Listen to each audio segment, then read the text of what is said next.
ഇത് നമ്മൾ ഭയങ്കര സിമ്പിളായിട്ട് റെഡി ആക്കിയിട്ട് എടുക്കണ ഒരു പുഡിങ്ങിൻ്റെ റെസിപ്പിയാണ് ചെയ്യാൻ വേണ്ടിയിട്ട് പോകുന്നത്. അപ്പോൾ നമ്മൾ ഉണ്ടാക്കുന്നത് ബിസ്ക്കറ്റ് പുഡിങ്ങായിട്ട് ഉണ്ടാക്കുന്നത്.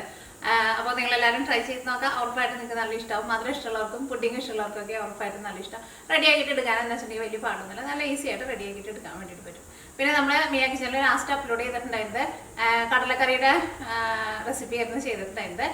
തേങ്ങ വറുക്കാണ്ട് പച്ചയ്ക്ക് തേങ്ങ അരച്ചിട്ട് കടലക്കറി ഉണ്ടാക്കുന്നത്. അത് പുട്ടിൻ്റെ കൂടെ കഴിക്കാൻ വേണ്ടിയിട്ട് നല്ല അടിപൊളി കറി കേട്ടോ. അപ്പോൾ നാട്ടിലേക്ക് വരുന്നാലും എല്ലാവരുടെയും വീട്ടിൽ എപ്പോഴും ഉണ്ടാകുന്ന ഒരു സാധനമാണ് നമ്മുടെ കറുത്ത കടല.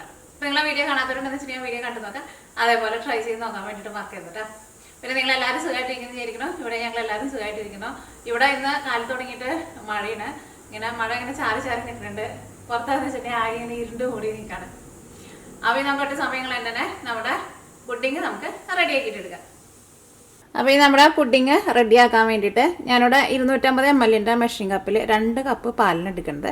ഇനിയിപ്പോൾ നിങ്ങളുടെ അടുത്ത് മെഷീൻ കപ്പില്ലാന്ന് വെച്ചിട്ടുണ്ടെങ്കിൽ സാധാരണ നമ്മൾ ചായ കുടിക്കാൻ എടുക്കണ ഗ്ലാസ്സിലോ അല്ലെങ്കിൽ കപ്പിലോ 2 കപ്പ് പാല്.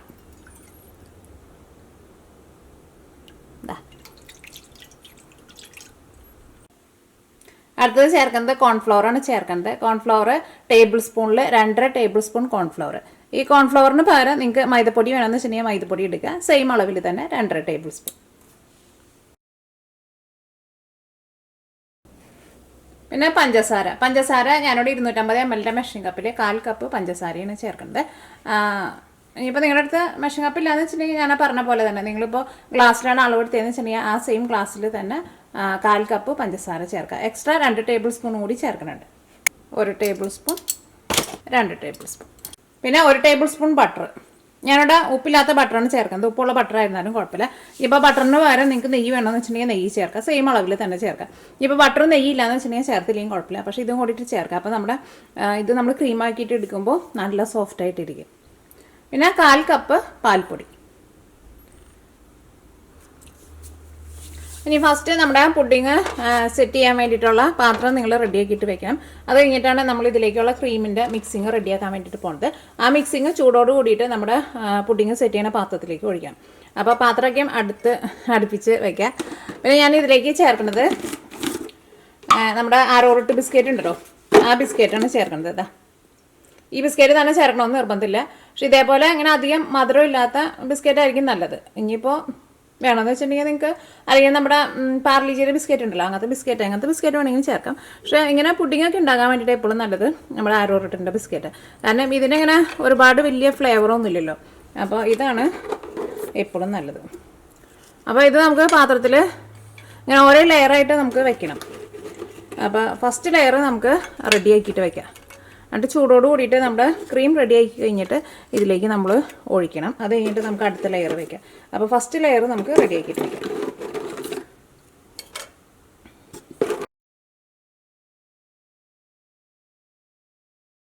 ശ്രദ്ധിക്കുക, നമ്മൾ നിർത്താണ്ട് ഇളക്കി കൊടുത്തോണ്ടിരിക്കണം.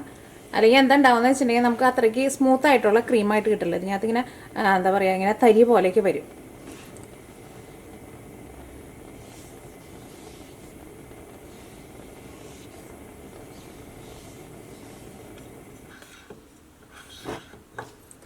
തീ ഓണാക്കാൻ പോണതിന് മുമ്പ് ഫസ്റ്റ് ഒന്ന് നന്നായിട്ടൊന്ന് മിക്സ് ചെയ്യുക. കാരണം ഈ കോൺഫ്ലവറൊക്കെയും ചിലപ്പോൾ ഇങ്ങനെ കട്ട പിടിച്ച പോലെ ഇരിക്കാണ്ട് നന്നായിട്ട് ആ കോൺഫ്ലവറൊക്കെ നമ്മൾ ഫസ്റ്റ് ഇങ്ങനെ ഇളക്കുമ്പോൾ ഇങ്ങനെ നമ്മുടെ സ്പൂണുമ്പോൾ ഇങ്ങനെ പിടിച്ചിട്ട് ഇങ്ങനെ തിക്കായിട്ട് ഇരിക്കുന്നുണ്ടാവും. ഇപ്പോൾ അത് തിക്കായിട്ട് ഇരിക്കുന്നതൊക്കെ മാറിയിട്ടുണ്ട്. അത് കഴിഞ്ഞിട്ട് തീ ഓണാക്കിയാൽ മതി. അല്ലെങ്കിൽ എന്താ ഉണ്ടാവുക, നമ്മുടെ കോൺഫ്ലവർ അതിൻ്റെ അടിയിൽ ഇരുന്നിട്ട് കട്ട പിടിക്കും. ഇനി നമുക്ക് തീ ഓണാക്കാം. ഇനി ഇത് നല്ലൊരു ക്രീമായിട്ട് വരണം. അത് ഇങ്ങനെ എടുക്കുമ്പോൾ ഒരു കാര്യം പ്രത്യേകം ശ്രദ്ധിക്കുക, നല്ല ക്രീമായി കഴിഞ്ഞിട്ടുണ്ടെന്ന് വെച്ചിട്ടുണ്ടെങ്കിൽ പിന്നെ ഇത് പെട്ടെന്ന് അങ്ങോട്ട് തിക്കാവും. അങ്ങനെ ഭയങ്കര കട്ടിയിലാവരുത്. നല്ലൊരു ക്രീമിൻ്റെ ടെക്സ്ചർ വരുമ്പോൾ തന്നെ നിങ്ങൾ തീ ഓഫ് ചെയ്യണം. അല്ലെങ്കിൽ ഭയങ്കര തിക്കായി പോവും.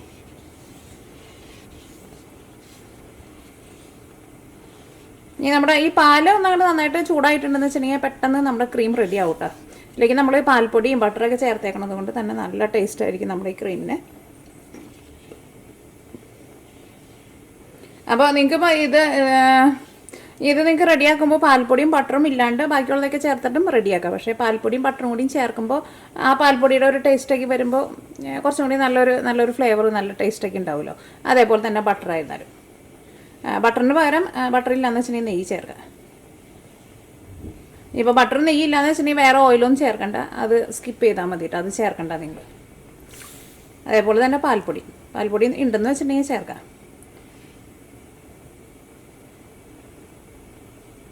പിന്നെ ഇതിലേക്ക് നിങ്ങൾക്ക് ഫ്ലേവറിന് വേണ്ടിയിട്ട് നിങ്ങൾക്ക് ഇഷ്ടമുള്ള ഫ്ലേവർ എന്തെങ്കിലും വേണമെന്ന് വെച്ചിട്ടുണ്ടെങ്കിൽ ചേർക്കാം. വാനില എസൻസ് വേണമെന്ന് വെച്ചിട്ടുണ്ടെങ്കിൽ വാനില എസൻസ് ചേർക്കാം, അല്ലെങ്കിൽ വേറെ ഏതെങ്കിലും ഫ്ലേവർ നിങ്ങൾക്ക് ഇഷ്ടമെന്ന് വെച്ചിട്ടുണ്ടെങ്കിൽ അതും കൂടിയിട്ട് ചേർക്കാം. അതിപ്പോഴല്ല ചേർക്കേണ്ടത്, നമ്മൾ ക്രീമൊക്കെ ആയി കഴിഞ്ഞിട്ട് തീ ഓഫ് ചെയ്യുമല്ലോ, തീ ഓഫ് ചെയ്ത് കഴിഞ്ഞിട്ട് ചേർത്താൽ മതി. ഇത് പിന്നെ എപ്പോഴും ഇളക്കുമ്പോൾ ഈ സൈഡിൽ നിന്നും അടിയിൽ നിന്നൊക്കെ നന്നായിട്ട് ഇളക്കണം കേട്ടോ. അല്ലെങ്കിൽ നമ്മളൊരു സ്ഥലത്ത് മാത്രം ഇളക്കി ഇരുന്നിട്ടുണ്ടെന്ന് വെച്ചിട്ടുണ്ടെങ്കിൽ റെഡി ആയി കഴിയുമ്പോൾ ഈ സൈഡിലൊക്കെ ഇങ്ങനെ കട്ട പിടിച്ചിട്ടുണ്ടാവും. ചൂടായിട്ടില്ല, ചൂടാകുമ്പോൾ നമ്മുടെ ബട്ടർ മെൽറ്റ് ആവാണ്ട് കിടക്കണുണ്ടല്ലേ, പാലങ്ങോട്ട് ചൂടായി കഴിയുമ്പോൾ നമ്മുടെ ബട്ടറൊക്കെ ആണ്ട് പെട്ടെന്ന് അങ്ങോട്ട് മെൽറ്റാവും.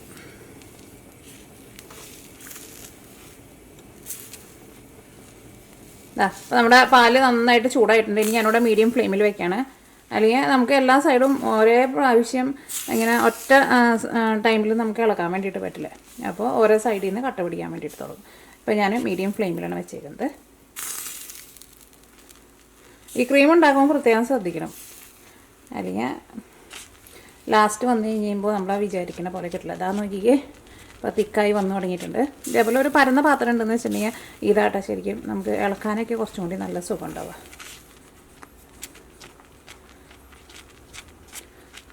ഇതിപ്പോൾ നല്ല ക്രീം പോലെ ആയിട്ടുണ്ട്. ഇനി ഞാൻ തീ ഓഫ് ചെയ്യാണ്. ഇനി നമ്മുടെ പുഡിങ് സെറ്റ് ചെയ്യണ പാത്രത്തിലേക്ക് ഒഴിക്കാൻ വേണ്ടിയിട്ട് പോകട്ടെ. അപ്പോൾ ഇത് ഫുള്ളായിട്ടല്ല ഒഴിക്കുന്നത്, ഓരോ ലെയർ ഒഴിച്ചിട്ട് പിന്നെ ഓരോ ലെയർ ബിസ്ക്കറ്റ് വെച്ചിട്ട് അങ്ങനെയാണ് ചെയ്യേണ്ടത്. അതിൻ്റെ മുകളിലേക്ക് ഞാൻ ഒഴിച്ചു കൊടുക്കുക. ചൂടാറാൻ വേണ്ടിയിട്ട് വെയിറ്റ് ചെയ്യരുത്, പ്രത്യേകം ശ്രദ്ധിക്കുക. നല്ല ചൂടോട് കൂടിയിട്ട് തന്നെ ഒഴിച്ചു കൊടുക്കണം. എന്നാൽ മാത്രമേ നമ്മുടെ ഈ ക്രീമും ഈ ബിസ്ക്കറ്റും കൂടിയിട്ട് അങ്ങോട്ട് സെറ്റായിട്ട് വരുള്ളൂ, ചേർന്ന് വരുള്ളൂ. ആ ബിസ്ക്കറ്റ് നികത്തി അങ്ങോട്ട് ഒഴിക്കുക.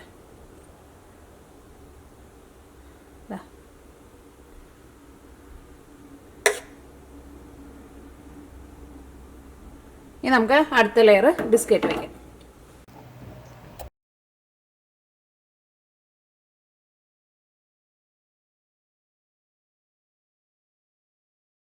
ഇപ്പോൾ നമ്മൾ രണ്ടാമത്തെ ലെയറും ബിസ്ക്കറ്റ് വെച്ചിട്ടുണ്ട്. ഇതിൻ്റെ മുകളിലേക്ക് ക്രീം ഒഴിക്കും.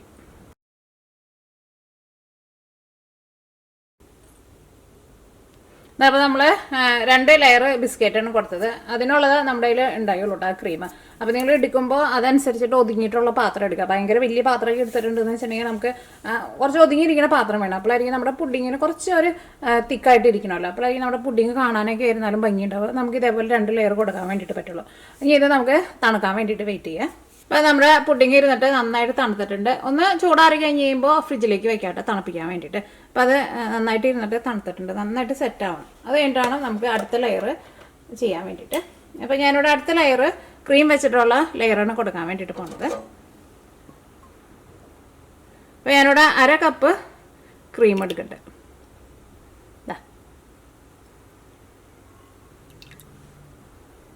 ഞാനിവിടെ എടുത്തേക്കുന്നത് സാധാരണ ക്രീമല്ല എടുത്തേക്കുന്നത്, ഹെവി വിപ്പിംഗ് ക്രീം എന്ന് പറഞ്ഞിട്ട് നമുക്ക് കടയിൽ നിന്ന് വാങ്ങാൻ വേണ്ടിയിട്ട് കിട്ടില്ല. ആ ക്രീമാണ് എടുത്തേക്കുന്നത്. ആ ക്രീം തന്നെ നിങ്ങൾ എടുക്കണം കേട്ടോ, എന്നാൽ മാത്രമേ നമ്മൾ ഇത് വിപ്പ് ചെയ്തിട്ട് എടുക്കുമ്പോൾ ശരിക്കും നല്ല ക്രീമിൻ്റെ ടെക്സ്ചറിൽ കിട്ടുള്ളൂ. ഇതിലേക്ക് 2 ടേബിൾ സ്പൂൺ പൊടിച്ചെടുത്തേക്കണ പഞ്ചസാര ചേർക്കാം. പഞ്ചസാര പൊടിച്ചിട്ട് ചേർക്കാം. ഇനി ഇത് ഒന്നല്ലെങ്കിൽ നിങ്ങൾക്ക് ഹാൻഡ് മിക്സർ വെച്ചിട്ട് നന്നായിട്ട് മിക്സ് ചെയ്തിട്ട് നന്നായിട്ട് ബീറ്റ് ചെയ്തിട്ട് എടുക്കില്ലേ, അങ്ങനെ ബീറ്റ് ചെയ്തിട്ട് എടുക്കുക. അല്ലെങ്കിൽ ഇതേപോലത്തെ ഒരു വിസ്ക് വെച്ചിട്ട് നന്നായിട്ട് ബീറ്റ് ചെയ്തിട്ട് നല്ല ഫ്ലഫി ആക്കിയിട്ട് എടുക്കില്ലേ നമ്മൾ, അതേപോലെ എടുക്കുക.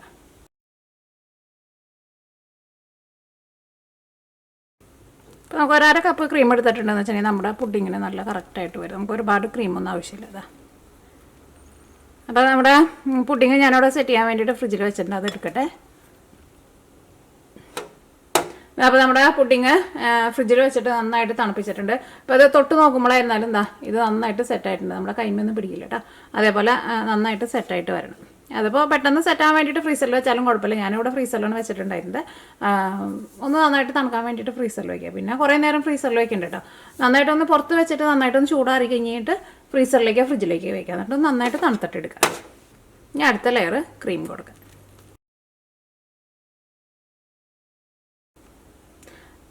ഇനി നമ്മുടെ പുഡിങ്ങിൻ്റെ മുകളിൽ ഗാർണിഷ് ചെയ്യാൻ വേണ്ടിയിട്ട് ഞാനിവിടെ കുറച്ച് തേങ്ങ എടുത്തിട്ടുണ്ട്, കുറച്ച് പഞ്ചസാരയും കൂടി ചേർത്തിട്ട് മിക്സ് ചെയ്തത് അത് ഇടാം. അത് നിങ്ങളുടെ ഇഷ്ടത്തിനനുസരിച്ചിട്ട് നിങ്ങൾക്ക് വേറെ എന്തെങ്കിലുമൊക്കെ വേണമെന്ന് വെച്ചിട്ടുണ്ടെങ്കിൽ അതൊക്കെ ഇട്ടിട്ട് നിങ്ങൾക്ക് ഗാർണിഷ് ചെയ്യാം കേട്ടോ. നട്ട്സ് എന്തെങ്കിലുമൊക്കെ വേണമെന്ന് വെച്ചിട്ടുണ്ടെങ്കിൽ നട്ട്സൊക്കെ ഇട്ട് കൊടുക്കുക. ഞാനിവിടെ കുറച്ച് കൊക്കോ പൗഡറും കൂടിയും ഇടുന്നുണ്ട്. അത് കൊക്കോ പൗഡർ വേണമെന്ന് വെച്ചിട്ടുണ്ടെങ്കിൽ കൊക്കോ പൗഡർ ഇടുക, അല്ലെങ്കിൽ നമ്മുടെ ഇൻസ്റ്റൻറ്റ് കോഫി ഉണ്ടല്ലോ, ഇൻസ്റ്റൻറ്റ് കോഫി പൗഡർ ഉണ്ടല്ലോ, അത് വേണമെന്ന് വെച്ചിട്ടുണ്ടെങ്കിൽ അതിടുക. ഇനി നമ്മുടെ പുഡിങ് ഒന്നും കൂടിയും തണുക്കാൻ വേണ്ടിയിട്ട് ഫ്രിഡ്ജിലേക്ക് വെക്കുക. ഫ്രീസറിൽ വേണമെന്ന് വെച്ചിട്ടുണ്ടെങ്കിൽ ഫ്രീസറിൽ വെക്കുക. പക്ഷേ ഫ്രീസറിലാണെന്ന് വെച്ചിട്ടുണ്ടെങ്കിൽ കുറേ നേരം വെക്കരുത് കേട്ടോ. കുറേ നേരം വെച്ചിട്ടുണ്ടെന്ന് വെച്ചിട്ടുണ്ടെങ്കിൽ നമ്മുടെ പുഡിങ്ങിൻ്റെ ആ ടെക്സ്ചറൊക്കെ മാറിയിട്ട് ഭയങ്കര തിക്കായിട്ട് ഭയങ്കര കട്ട പോലെ വരുമല്ലോ. അപ്പോൾ നമ്മുടെ പുഡിങ് നന്നായിട്ട് തണുപ്പിച്ചെടുത്തിട്ടുണ്ട്.